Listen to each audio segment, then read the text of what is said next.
أعوذ بالله من الشيطان الرجيم بسم الله الرحمن الرحيم الحمد لله الذي لا يبلغ مدحته القائلون ولا يحصي نعماءه العادون ولا يؤدي حقه المجتحدون الذي لا يدركه بعد الحمم ولا يناله غوص الفطن ثم الصلاة والسلام على أشرف الأنبياء والمرسلين حبيب قلوبنا وطبيب نفوسنا وشفيع ذنوبنا سيدنا ومولانا أبي القاسم محمد اللهم صل على محمد وآل محمد وعجل فرجهم وآل بيته الطيبين الطاهرين المعصومين المظلومين لا سيما بقية الله في الأرضين صاحب العصر والزمان خليفة الرحمن إمام الإنس والجان ولعن الله أعداهم أجمعين إلى يوم الدين أما بعد فقد قال الله وقوله الحق بسم الله الرحمن الرحيم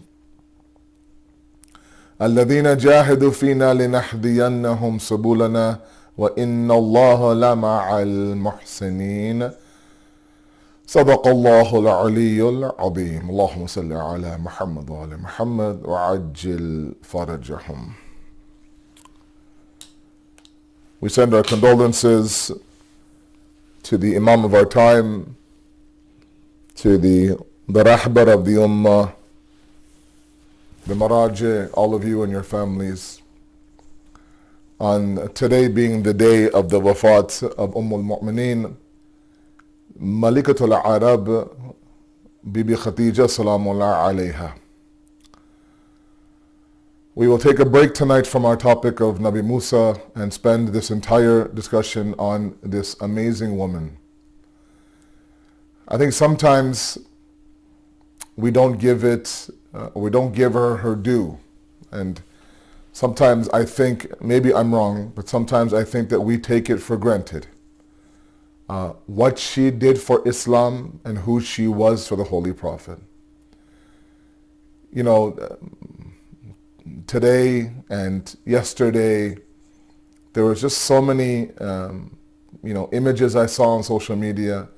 People in the WhatsApp statuses now sharing these beautiful, loving, profound words by Rasulullah when describing his first wife, Bibi Khadijah.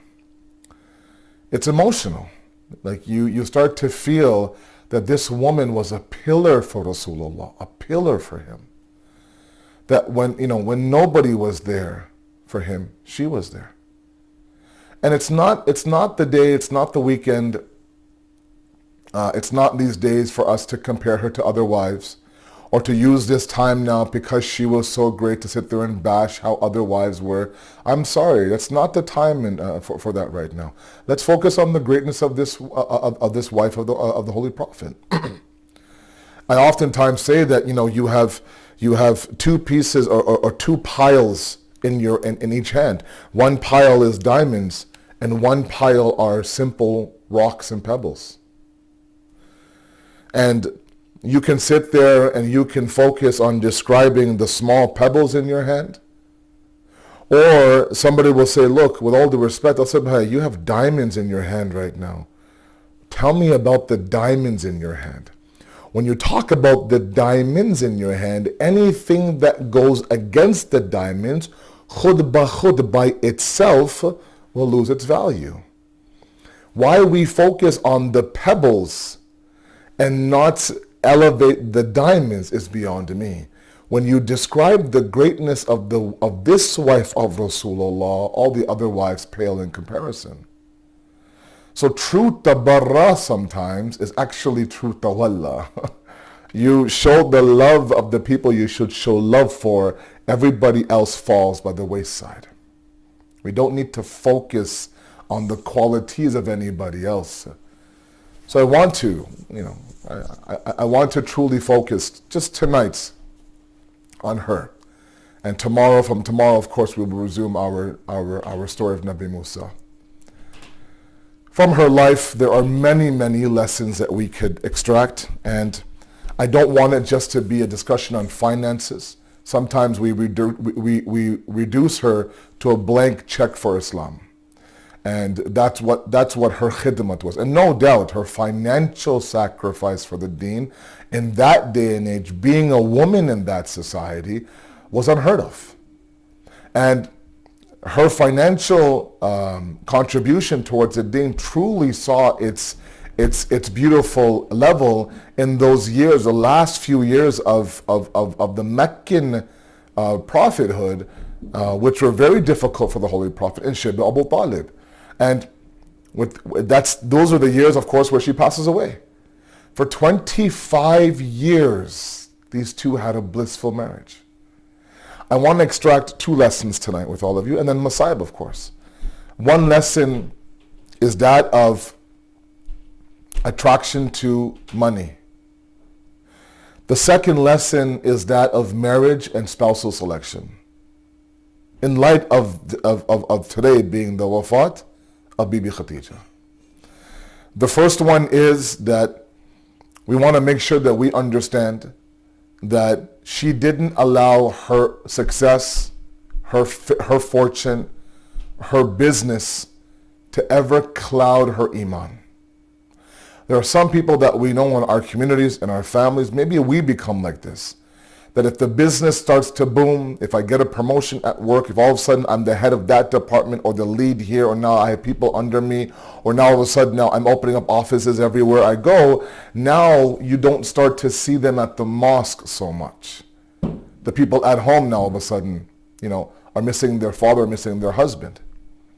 But Maulana, the business is booming. Yeah, the business is booming. But at what cost? And all of a sudden now all those things that truly should have value in your life don't, because now there's an extra zero on your paycheck. An extra zero now coming in on a monthly basis. And that now becomes your ma'yar for success. And inshallah, in the story of Nabi Musa, to at least have some connection to our topic, we will meet a person by the name of Qarun in a few days.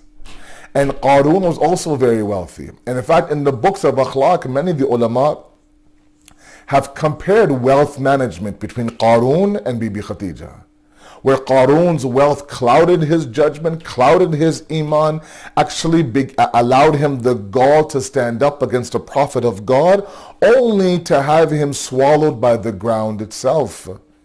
And then there was that wealth of Bibi Khadijah, a successful businesswoman, at a time where women were looked at as commodities to buy and sell. She had a long line of individuals who wanted to marry her. Her wealth now did not allow her to become somebody that was narcissistic, allow someone to be attached to the dunya, allow somebody, herself to become somebody who saw her relationship with God to be nothing but the money that she's earned. And that's very, very hard. Right? So the first thing I want to mention about her was not so much about the blank check, was about the fact that she didn't let her wealth allow herself to attach those things that are worldly. She always kept the akhirat in mind. How do I know that? Because even when she was developing her business, she would ensure that she would have the proper policies in place to ensure that the business was run properly. Whether it was margins, whether it was salary, whether it was whatever the case may be, her back and forth, her conversation with the Holy Prophet initially when he comes on board to help her out is a very beautiful one, and is actually is a model for many of my entrepreneurs out there.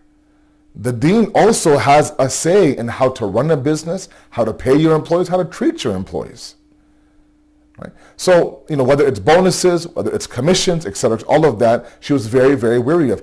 And naturally she should. She's come from a very, very pure lineage. Right? It's not like she was, she didn't come from a very high family.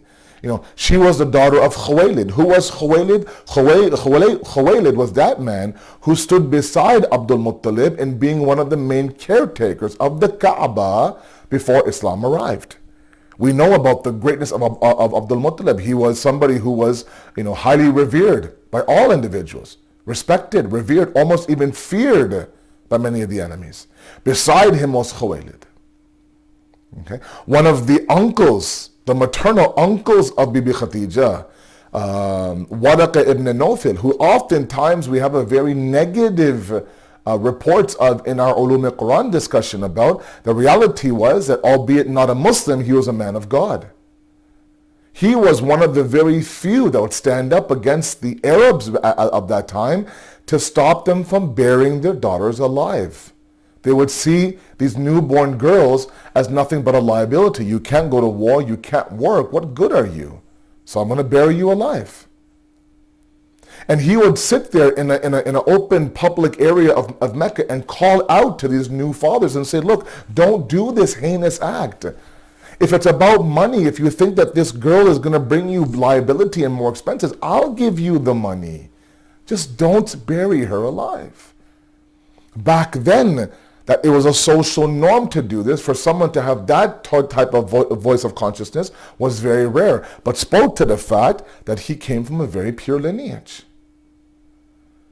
This woman had the background to all, to be faithful, but it doesn't mean that her detachment from her wealth was automatic. We have many, many people who come from very pure and pious families, but this dunya's a little bit of riches now cause them to slowly but surely move away from the path of Islam. But she never allowed that. To the point where at the end of her life, we're reading Masa'ib, she didn't have enough money for her own kafan, as it's often told. So the first point that I want to make from the life of this beautiful woman is the fact that, we don't need to attach ourselves to anything in this dunya. I've mentioned this before in my speech. One thing that this coronavirus pandemic has taught us is how fragile this dunya is. All of its world powers, all of its great academics, all of its billions of dollars in resources cannot come together to defeat this virus. Okay. Their biggest plan of action is to do what? Stay home. Just stay home. We don't have anything figured out. The best you could do is stay home and don't leave your house unless it's absolutely essential. All the great minds, all the great money, all the superpowers in the world out there now, flaunting this, flaunting that, Corona has brought them to their knees. And this dunya is reminding itself, I'm not worthy of attaching to. Kullu man alayha fan, the Quran says. Everything will perish. You don't hang on to something that will perish. You don't invest in a drowning business. You don't jump on a sinking boat. You don't attach yourself to this fleeting, fragile, weakening world. And Bibi Khadijah was a prime example of that. She just didn't allow her wealth to attach herself to that wealth. Because when it was time for her to give, she gave. And she gave, and she gave. And it reminds me of a verse that nowadays is so relevant. And just seeing that the Quran is talking to us every single day. As our 50 Imam says, the Quran is very much alive. Treat it as a source of life. This is the month of Ramadan. It's the spring, the bahar of the Quran. We hear the birds, we see the flowers blooming. Today in Toronto was a beautiful day. It was 20 degrees Celsius, a beautiful day. People were out there, they're walking around with their pets. I went for a walk, the kids were out on the driveway, we were playing soccer together. It was beautiful. We just had this renewed energy about us because it was a beautiful spring day outside. The Quran is that for who? For the month of Ramadan, for us as well. And this verse that describes the muttaqeen in Surah Ali Imran, الَّذِينَ يُنْفِقُونَ فِي السَّرَّاءِ وَالضَّرَّاءِ, that they are those who give when things are difficult, when things are easy. But they give, they give, they give, they give. They don't worry about where will it come from. They have so much reliance. She gave to the point where she had nothing to her name, but she gave for the cause of her husband. She was such a source of comfort for her husband. The way he speaks about her, I wish sometimes us as husbands would use these words for our own wives. That when nobody believed in me, she believed in me. When nobody brought me comfort, she brought me comfort. Like sometimes the historians talk about the fact that she wasn't just his wife. She was his best friend. She was his advisor. She was his right-hand person. She was his comfort. She was his contentment. She was his serenity. She was all of these things. For 1 year, this man cried after she passed away. 1 full year. And oftentimes, you know me, lately I've been really picking on the husbands and the fathers, and the women are loving it. You know, men step up, men step up, men step up. But ask yourself as women right now, and I ask my respective sisters out there who are married, you know, these beautiful words of Rasulullah, can your husband say that about you? Can your husband sit there and say, she supports me when no one else does? She's there for me when no one else is. She's my advisor. She's my source of serenity. She's my source of comfort. When I have a rough day, she comes home and she what? She calms me down. The Prophet would come home shaking sometimes from the wahi. She wouldn't ask 1,000 questions. Where were you? How long did it take? Are you okay? Ye kya halat? No, she would lie him down, cover him with a blanket, warm him up, and just for a moment let him forget about all of those difficulties from the outside. He would come home, hurt and bleeding from the attacks of the Quraysh. She'd come home and she'd attend to his wounds. I just sometimes picture the Prophet sitting there and Bibi Khadijah attending to his wounds, saying, "Don't worry, you know, you might feel alone out there, but this is a place of serenity for you. I've made this home Jannat for you." How many of our wives out there make their home for their husband Jannat? I'm not talking about him. Don't say, yeah, but what about, I'm talking about you right now. Okay? Yes, we speak about the husbands a lot, but sometimes it's important that also our wives draw these examples. If it's the husbands who are out there earning, one example you can draw from Bibi Khadijah is the attachment to the wealth, attachment to your success. There's some of you out there who are watching me who I know who are very successful in this dunya, and I would love to see nothing more than that success to double and triple. I would love it. I love it when I hear Shia, mu'mineen, believers, successful in this dunya because they worked hard. They went to school. They did their postgrad. They set up their business. They powered through the rough years. And now they're enjoying their wealth.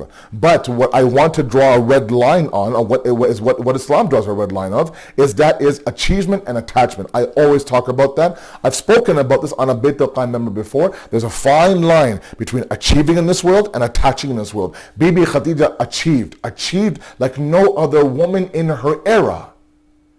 But she didn't attach. Oh, it's so hard to not attach. This zuhud, she was a zahida at a time where wealth was the ma'iyar of kamiyabi, the criteria of success. And to give to a man that she believed in. She believed in the Prophet of Allah.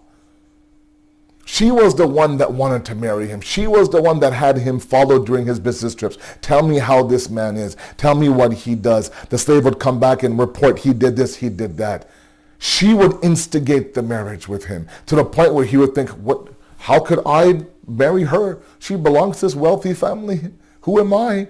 I'm a lonely shepherd. I don't have much to my name. I'm an orphan. The first point I want to make tonight, and in brackets I made it for my sisters, be for your husband as Bibi Khadijah was for Rasulullah.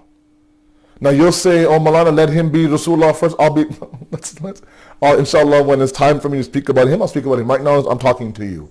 Are you somebody that your husband can describe using these beautiful, loving words or not? If not, why not? And more importantly, for my men out there who are achieving and who are earning and who are building their business and building their empire and growing their entrepreneurship, achieve with the halal in mind, but don't attach. Don't give it a value higher than it actually has. Because one of the beautiful signs of her lack of attachment, at the fact that she didn't allow herself to attach herself to the wealth, was when it came time for her to marry. Long lineups at the door to marry Khadijah. The most successful, richest Arabs would come begging for her hand in marriage, and she would reject them one by one. Can you imagine? Can you imagine? Sometimes, when you have that much wealth and you have a certain lifestyle to live, You know, you want somebody to match that lifestyle. You don't want to sacrifice that lifestyle, right? Sometimes, you know, it's difficult to see this idea that you have, let's say, a sister who comes from a very wealthy family, and the proposal comes from a struggling family. Sometimes that boy says, you know, they would tell me, Maulana, I don't know if I can even give her half of what she's had all her life. She said no to everybody. She said no to everybody. And the fact that she didn't want the riches of the Arabs told me at least that she wasn't after this dunyai world, a world of possessions, a world of expenses, a world of consumption, a world of consumerism. She wanted a world of the akhirat. She wanted a world of piety. She wanted to stand beside the Holy Prophet, establish the deen from the ground up. I want to be there beside you, and whatever I can give you, it's all yours. It's all yours. And that's why, yes, several years after her death, the Prophet would remember her and cry and cry. Because in your toughest moments, you remember those who were there for you. Which brings me a point to spousal selection. A lot of my youth out there who are watching this right now, some of you are at an age where you are looking for a spouse. You're at that age now where your parents are like, chalo, you know, kar lo shadi, it's okay, let's do this. And now you and your parents sit down and you make a list. Hopefully it is a combined effort. Hopefully my parents are not shoving their list down the throat of their kids. Hopefully the kid is not doing it without the mashwara and the advice of the parents. It has to be a cooperative effort. Because there are some things that our parents bring to the table when it comes to qualities to look for that, the youth of 18, 19, 21, 24 cannot think about. They have a wealth of experience, your parents do, or your elders do. Whoever is inside your house, your grandparents, your elders, a single mom, it doesn't matter. That you simply can't have, because you don't have that. At the same time, we cannot enforce these things onto those people that they have to live that life for our youth. So I ask those families that right now you have young people in your house right now that are at that age of getting married. And now you're starting to look for a spouse. Let's not make this process where it's going to be, you know, a drama, or it's something that's going to be tense, or may cause some tension inside the home. No. Or cause that child to rebel and go out and choose someone else who's completely against anything that your family stands for. Let's ensure that both of you come together and you give and take. The point I want to make here, I want to make 2 points here. The first point I want to make is this, that sometimes I think we think when it comes to choosing a spouse for our children or choosing a spouse for ourselves, that we have to come up with the criteria ourselves and make a list ourselves and order that list ourselves, right? Lambi, Gori, Patli, Sayyid. Right? Urdu Zaban, she has to be able to cook, you know, this and that, Achhe Khandan ho, you know, all these things, you know, like she's tall and she's fair, you know, he's blue-eyed and he has this account and he and this and that and this and that. Right? And all of a sudden now we think, okay, this is a good list. Who asked you? Islam has already given you the list. Islam has already laid it out very nicely. And let me lay it out to you very simply here tonight. The first thing is taqwa, taqwa, taqwa, taqwa. Piety, piety, piety. Okay? I do enough counseling to know that sometimes the problem is not to fix the marriage. Sometimes it's to ask the people who are married, what did you even think about when you said yes to this proposal? Why did you marry him? Why did you choose her to marry? On what basis are you two together? I don't understand. Like, stop and think and look at the person and think, you know, this is a person 20 years from now are going to raise my kids. 20 years from now, this person is going to feed my children and give my children that upbringing and that tarbiyat. Does she have all the right tools inside of her, all the potential inside of her to give the best tarbiyat to my children? Does he have the work ethic and the leadership skills to be able now to take me and my kids towards Jannah? And yes, I get it. Over one meeting, over a cup of chai, it's very difficult to measure that, Maulana. Over 3 or 4 conversations over WhatsApp, it's very hard to measure that. But at least let's make it a priority. A priority. Because Hadith says that when you remove taqwa from the equation and you only marry based on beauty and on money, After a while, the beauty will be gone, the money will be gone. And the taqwa wasn't there to begin with, and now you're stuck. Because sometimes that person who may be beautiful on the outside, she belongs on the cover of a magazine, he belongs on the cover of GQ. And the whole world's like, wow, how did you get him? Wow, mashallah, how did you get her? You look at her, you look at him as a person who's unattractive to you. Why? Because the inside is ugly. When the inside is ugly, it shows up on the outside. The hadith goes on to say, when you actually marry for taqwa, with taqwa comes beauty and comes money as well. Because a person who's beautiful on the inside becomes attractive to you on the outside. With attraction now comes what? Comes beauty, comes piety, and also comes success. Because then you learn to lower your standards to simply now being grateful for anything that you have. You take yourself out of the race of the Joneses. I can't compete with that couple. I don't care about the fact that they go to 3 vacations a year and they live in this size of house. We are people of God. We're people of piety. We are okay where we are. We are grateful to whatever we have. Alhamdulillah. So I ask you, please, make it a priority of taqwa and piety. Now, how do you tell someone is pious? It doesn't take a lot. I'm sorry, it doesn't. Now, you might think, oh, people put on a brave face, Maulana, they tell you what you want to hear. Look at the story of Nabi Musa a couple of days ago. I'll use that story. We've been doing that now for the past 10 nights, right? The story of Nabi Musa. It took one act by Nabi Musa for the daughter of Nabi Shu'aib, to find out that this man is a man of belief and a man of God. When her father, Prophet Shu'aib, asked her, fine, I understand that you know that he's strong, but how do you know that he's faithful? She talked about the fact that he wouldn't walk behind me, Baba. This one simple act shows everything. So yes, when you meet up for the first time, everything from the way that they dress, to how they look, to what the conversation, to what they say, everything can scream to you there's at least a base of taqwa there to build on and to work with. On top of the fact of doing your research and asking around. But at least make it a priority. I've heard of cases where everything is perfect. Pious family. Educated family. Has a great name in the community. But something minor, I'm sorry. Something minor, as her chacha in Pakistan, has some jhagara or some fight with my mamu, let's say, in India. Or the fact that, sab kuch hai lekin sayyid nahi hai. And I'm sorry, I don't want to go down that route, but it's not a deal breaker. Sorry. A sayyid is a sayyid when they actually follow the Sida of the Ahlul Bayt. That's a true sayyid. It's not a Jafri. You have Jafri name, oh, okay, but he's a sayyid. Fine. On name I am.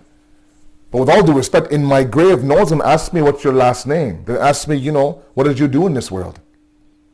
إِنَّ الْمَوْتَ الَّذِي تَفِرُّونَ مِنْهُ فَإِنَّهُ مُلَاقِيكُمْ ثُمَّ تَرَدُونَ عَالِمَ الْغَيْبِ وَالشَّهَادَةِ فَيُنَبِّئُكُمْ بِمَا كُنْتُمْ تَعْمَلُونَ. Death is that death that you do it, that you farar from, that you run from. Eventually it's going to meet up to you. And when it meets up to you, it will take you back to the alim and the shahid, the knower and the witness, who will tell you, who will give you that khabar, فَيُنَبِّئُكُمْ بِمَا كُنْتُمْ تَعْمَلُونَ, what you did in this world. I don't care about your last name, Asad. What did you do in this world? You want somebody for your daughter or for your son, that in the grave they'll present their kitab a'mal, not their shajara, I'm sorry. Not their family tree. That, we come from a big line of bade lo khandam. That's good for you. Alhamdulillah. What did you do? What have you done?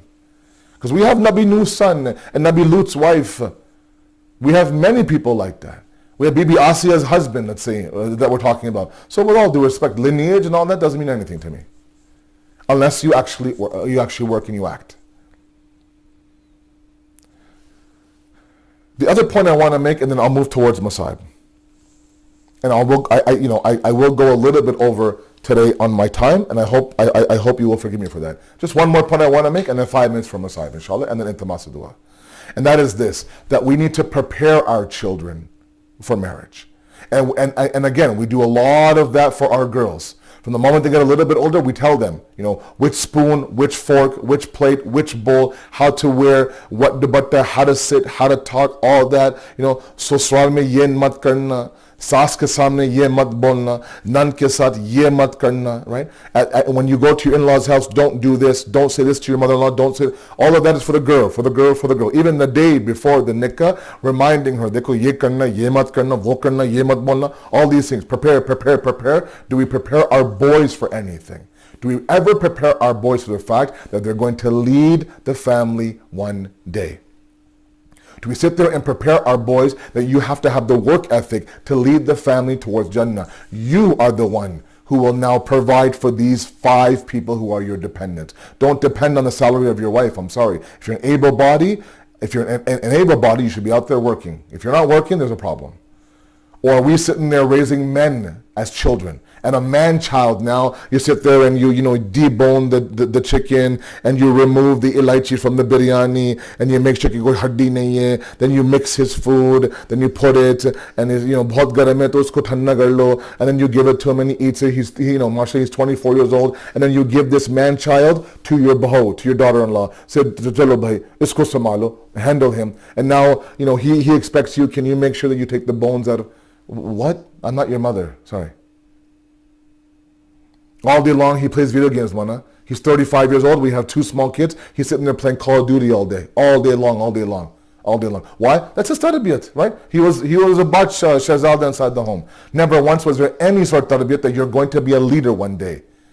Right? Don't be lazy. Be a man of action. Get up. Don't sit down and lie down all day. Get up and do things around the house. Go out there and fix the garage or fix this, or go out and work. If one job isn't cutting it, get 2 jobs. You're a man of action. Imam Ali, when he was asked and begged by the ummah to become the Khalifa Waqt, he goes, fine, but ana rajulun fa'al, he says. I'm a man of action. I expect that from all of you as well. I'm not going to sit on the throne and collect the Baitul Mal and just live. No, I'm going to be out there. I expect that from you as well. The deen is a deen of harkat, a deen of movement, a deen of elevation, a deen of leadership, and that wilayat, it belongs to the man. So we should be preparing our boys. If you have boys who are a little bit now younger, in their teenage years, late teens, begin to now put it in their ear. You're going to run a family one day. You're going to lead a household one day. Not just paying the bills, beta. You have to give the wings of spirituality to your wife and to your kids to fly towards Allah. Do you have that capacity? Someone comes to you, say, Baba, I'm thirsty. Your wife comes to you, say, Sonia, I'm thirsty. Your 3 kids come with cups looking for water. Their lips are dry. They're begging for water. And inside your jug, it's empty. No water. You were supposed to have enough water for all of us. What happened? Where do we go for water now? Right? They're begging for spirituality, begging for more. We don't have enough because we were never raised like that. So please, before you raise your kids to be doctors and lawyers, and that's great, raise them to be leaders of tomorrow, to be men of fa'al and men of action, to be leaders, to not be men children and a man child playing video games all day because I'm in quarantine right now. I'm chilling, I'm relaxing. I got my Zoom meeting done, I'm good. So my thumbs are like this because I'm sitting there playing FIFA for 3, 4, 5 hours while my kid is crying, my house is dirty, and iftar is not even ready yet. And I'm sitting there saying, are you okay, honey? Yeah, okay, good. Bibi Khadijah chose the Prophet of Allah. She chose the Prophet of Allah. To the point where at the end of her life,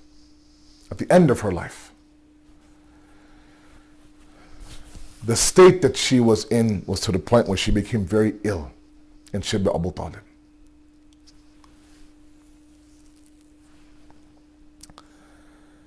And as I said, she had given every ounce of her finances to the point where she didn't have enough money for a kafan. A kafan was brought somehow by the Holy Prophet. Some reports say that it wasn't big enough to cover her body. The remainder portion of her body was wrapped in the abba of Rasulullah. She was everything to Rasulullah. And he's sitting there, getting her ready to bury her and move her on. And she's buried in Jannat al-Mu'alla in the outskirts of Mecca. That moment now is so difficult for the Holy Prophet But at least you got to carry out the funeral rites. At least you're able to see your loved one, your beloved Khadijah inside of a kafan, come to Karbala.